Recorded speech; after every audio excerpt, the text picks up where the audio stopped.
আমরা বলেছি শেখ হাসিনার বিচারে কোনো রকম বিলম্ব হচ্ছে না।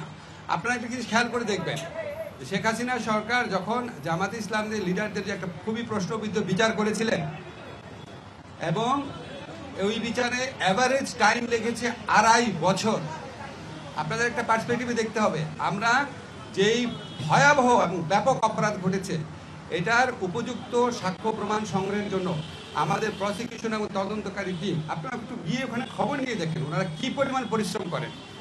এবং আমাদের পক্ষ থেকে, সরকারের পক্ষ থেকে যা চাওয়া হয়, যেই দিন চাওয়া হয়, গাড়ি লাগবে, তারপর ডিভাইস লাগবে, তদন্তকারী বেশি লাগবে, প্রসিকিউশন টিম বেশি লাগবে, যা চাওয়া হয় আমরা সর্বোচ্চ প্রায়োরিটি দিয়ে ওনাদেরকে হেল্প করি।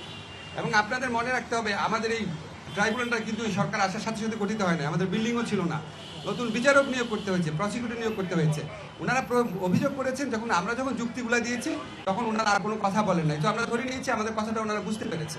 আমার এটা নিয়ে তো রোড ম্যাপটা ঘোষণা করতে কতদিন টাইম লাগতে পারে এটা তো আলোচনা হয়নি, এটা আমাদের প্রধান উপদেষ্টা সিদ্ধান্ত নেবেন। তবে আপনারা একটা জিনিস জানেন যে নির্বাচনের মানে এমনি আপনি যদি শিডিউল বা আগের নির্বাচনের যদি প্যাটার্ন দেখেন, তাহলে আপনার শিডিউল ঘোষণা করার পর মোটামুটি 60 ডেজ দিলেই হয়। সেই হিসাবে যখন আমরা নির্বাচন করবো তার অন্তত 2 মাস আগে আমাদেরকে রোড ম্যাপটা ঘোষণা করতে হবে।